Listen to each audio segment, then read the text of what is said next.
priča i o kojoj ću tek pričati i treba samo nastaviti sa ovim radom i sa normalno i sa onim ispravkama i ono gde ima prostora i potrebe da se tu ispravi ono što u prethodnom periodu možda nije rađeno na najbolji način. U svakom slučaju mogu da konstatujem da su danas prisutni svi opštinski odbori i povereništva, to jest predstavnici svih opštinskih odbora i povereništva Vlaške demokratske stranke Srbije. Mogu da konstatujem da imamo kvorum za današnju sednicu glavnog odbora. Ovde po evidencionom listu imamo 54 člana glavnog odbora. Možda je neko ispušten od ljudi koji su došli, znači sa izvršnog odbora. Znači, ali u svakom slučaju kvorum imamo, znači 54 po ovom evidencionom listu su ovde, znači imamo kvorum da danas radimo. Vi ste dobili, to je predsjednici opštinskih odbora, pošto su dobili dnevni red za današnju sednicu glavnog odbora. Nadam se da je svako ko je sada prisutan ovde dobio fasciklu sa dnevnim redom i sa zapisnikom sa zadnje sednice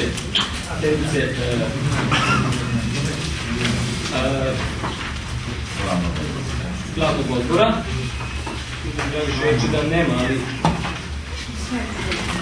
ono što je bilo tu, znači mi smo podelili možda je ostalo manje za nekog, zato što na današnjoj sednici su prisutni i članovi BDSS-a koji nisu po funkciji članovi glavnog odbora, ali su ovdje na sastanku i dobrodošli i drago mi je da su danas sa nama ovde.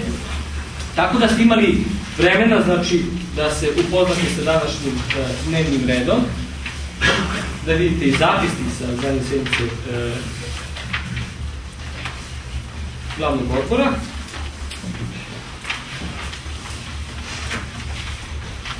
Ja ću sada počitati dnevni red. Ako imate dopune ili neke primedbe, vi ćete reći. Prva tačka dnevnog reda je usvajanje zapisnika sa prve sednice glavnog odbora. Druga tačka dnevnog reda je izveštaj predsedništva o radu između dve sednice glavnog odbora. Treća tačka je izveštaj izvršnog odbora o učešću opštinskih odbora u predizbornim aktivnostima i finansijski izveštaj.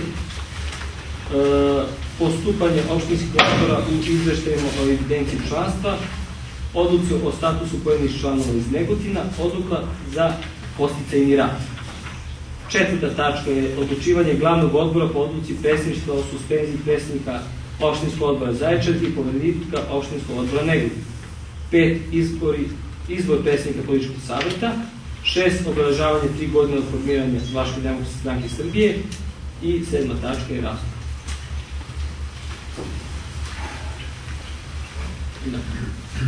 Da, izvolite.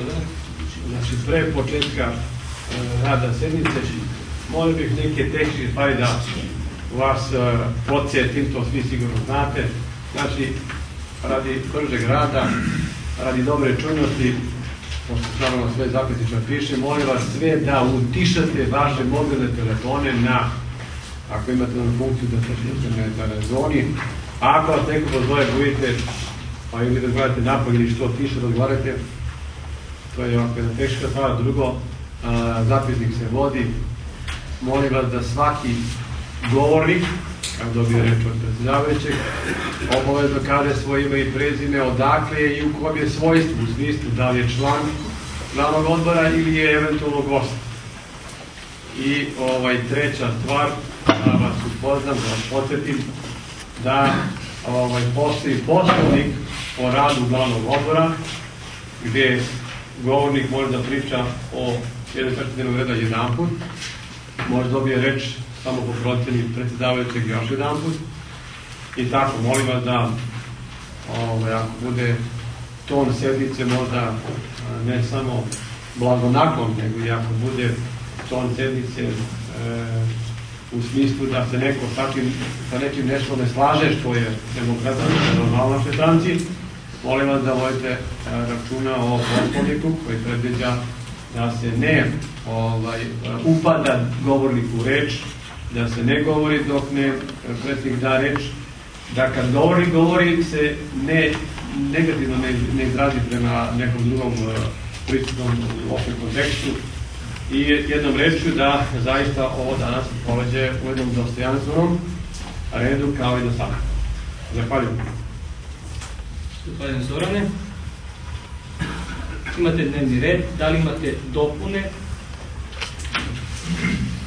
Da li što žuži, izvolite? Znači, tačka 5, izbor predsjednika političkog savjeta, mislim da je jedna tehnička, znači greška, i predlažem izbor po statutu predsjednika političkog savjeta bira politički savjet na svojoj sednici, ali znači napominjem, u političkom savjetu mogu da budu ljudi koji nisu članovi stranke, ali predsjednik mora da bude čovjek koji je član vaše demokratske stranke Srbije. Tako da predlažem da, pošto tako stoji u statutu, da tačka 5 glasi izbor članova političkog savjeta. Da bi na prvoj sednici političkog savjeta članovi iz tog izabrali svog predsjednika i dalje rukovodstvo. Dobro. Da li imaš neku dopunu? Gospodin Vlada Savić. Vlada Savić, Vitim Buljoc, o inima cauza, cu frumusețea care a dus la mulțile Artan. Sunt impresionat de așa o mulțime de atâtea oameni care au venit cu gânduri frumoase și similare. Și eu cred că propunerea de ordine de zi este foarte bună.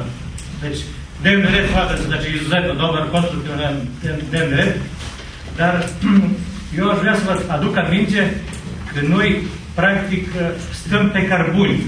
Trăim într-o situație niciodată până acum mai rea și mai proastă.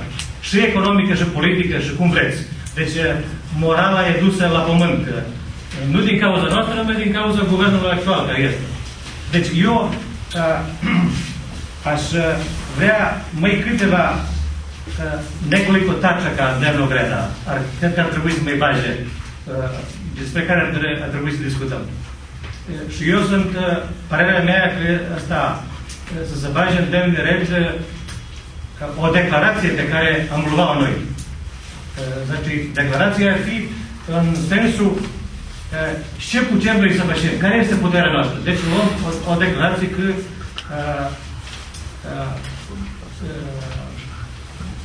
numai un moment. Deci, declarația poziției noastre politică. Deci noi nu ne împăcăm cu situația asta și trebuie să luăm niște lucruri. Dar o să cerem o autonomie. Ce o să cerem? Trebuie să ne vorbim toți aici. Deci așa se vede cum e poate, că e clar. Și noi până acum, de fapt, niciodată nu am cerut nimica. Și ei nici nu ne-a dat nimica. Pe de altă parte, nu e jedina dată, e încă Ja te molim, Vlada, samo kaži konkretno šta, znači konkretno, znači koje je da ste mogli da... Actual este scrisorile deci care partidele scrie između ostalog și la partidul nostru o saradnji. Znači reče o tome žele sve partije da se ujedine, da napravi taj vlaški blok. Ja mislim da je stiglo pismo i nama, jednom je od predsjednika sam dobio pre jedno mjesec dana kada je bilo šalje nam iz Kučeva. Ja mislim da to zaslužuje da se stavi ovdje na dnevni red. Da ljudi o tome, kada je Gačunović mogo da zasede njegov glavni odbor, da odluče o tome, imaju već sastanak 14. Ja ne vidim razlog zašto ne bi i mi slično tome uradili. Pošto smo mi u istom sosu. A evo iskustvo iz prethodnih izbora šta se dogodilo. Znači ja mislim da to zaslužuje da svi sednemo i da porazgovaramo o tome. Znači, dalje? Samo još da se podsjetim, da vidim, ja sam tu nešto pribeležio. Ja sam između ostalog i da se zauzme, znači da mi budemo idejni pokretači pokretanja određenih privrednih aktivnosti. Zašto se ne bi formirala, na primjer, naravno mi da pokrenemo inicijativu da se formira jedna Vlaško-Rumunska banka sa mešovitim kapitalom. Nije veliko problem da se napravi jedna banka. Vidite da kod nas dolaze najraznoraznije banke iz svih krajeva sveta, a mi nismo u stanju da oformimo jednu jedna razvojna banka. A banka, zna se, svako uleti sa po 500, sa 1000 evra, evo su milion ili 2 ili 3 miliona evra koje će moći da radi za naše dobro, za naše ljude. Isto predlažem da se uspostavi podhitno jedan kontakt sa ovim budućim vlasnikom Kuproma, da se vidi njihova strategija. Da li, znači, treba da se jednostavno zamoli, pošto smo mi kao vlasti, znači, mi živimo na jednoj teritoriji koji su ranije vlasti devastirale. Znači, ti ljudi koji žive iz okolnih mesta, znači, doživjeli su prvo, izgubili su ovu zemlju, devastirani na zemlja, izgubili su posao. Tu su posao dobili neki Vrljanci, neki Topličani i tako dalje. Znači, da li mi možemo na neki način, ne da se naloži, nego da se zamole ljudi, da na jedan fini način, da mi na neki način imamo prioritet u tom budućem zapošljavanju. Ja se izvinjavam, ako ima tu još dosta, znači, ja molim sve članove, varovte kod svaginđic, gde će ovaj dnevni red koji postoji, je odličan jedan dnevni red, ali i postoji mnogo problema mi zaista imamo, o kojima treba da se raspravljamo. Možda treba da razgovor da limitiramo na kraće vreme, ali znači ja vas molim da zaista, da svi damo svoj doprinos da ova diskusija i ovaj sastanak protekne u jednom najboljem, u jednom bratskom, u jednoj bratskoj i prijateljskoj atmosferi. Evo toliko. Zahvaljujem, Vlado. Goran, izvolite. Za petu tačku što smo završio, samo će predsjednik političkog savjeta nema potrebe da se bira na njihovoj narednoj sednici. Može odmah sada, u članu 35 piše politički savjet bira glavni odbor na predlog predsjedništva i četvrti stav politički savjet bira iz svojih predloga predsjednika i sastava članova stranke. Znači da izaberemo članove političkog savjeta koji će odmah posle toga, znači sad na ovoj sednici, da izaberu predsjednika da ne bi gubili vreme. Da li se još neko javlja za reč? Gospodin Mija, izvolite. Bună ziua și bine ați venit. Voi Gheorghe, Ilia Constantu, echipa noastră la Podgorica, predsjednik mesnog odbora. Htio bih samo da pitam korisno nešto, da li može ova tačka razno da se pomne malo višlje, jer obično na kraju kad je razno svi polaze, a tu ima puno stvari koje bi pitali na prve, što se tiče nas. Mada to toliko dugo traje, da na kraju u 5-6 sati, sad ajde, za kasnije smo idemo i niko ne sluša. Neko staje, neko sedi, neko... Da možda se penje malo više, da možda da pitamo problema. Evo ovako, znači ja znam da su ovakvi sastanci dugi, možda malo i zamorni, ali meni zanimo datum 3 luni. Še počemo datum 3 luni, se stane da majmun, še se vodim, še se veđem. Това че проблемът не вем, а шак аз се заменяш дека треба ката majmun, ali sve što bude bilo na dnevnom redu i sve što bude bilo pod razno, znači molim za strpljenje i do kraja ćemo. Da li će još neko javlja za reč i da li ima neko još neku dopunu današnjeg dnevnog reda? Ako nema, onda bih ja, znači, imao jedan kratak komentar na sve ovo što je bilo predloženo. Što se tiče gospodina Vlade Savića sa njegovim predlozima dnevnog reda, ja predlažem da sve to uđe pod razno i da u tačci dnevnog reda razno razgovaramo, znači, pogotovo kad govorimo o deklaraciji, to je jedan ozbiljan dokument. Bilo koja deklaracija je jedan dokument koji može da potekne kao inicijativa sa ovog sastanka, ali da bi se to proizvelo u jednu formu koja će imati, znači završnu formu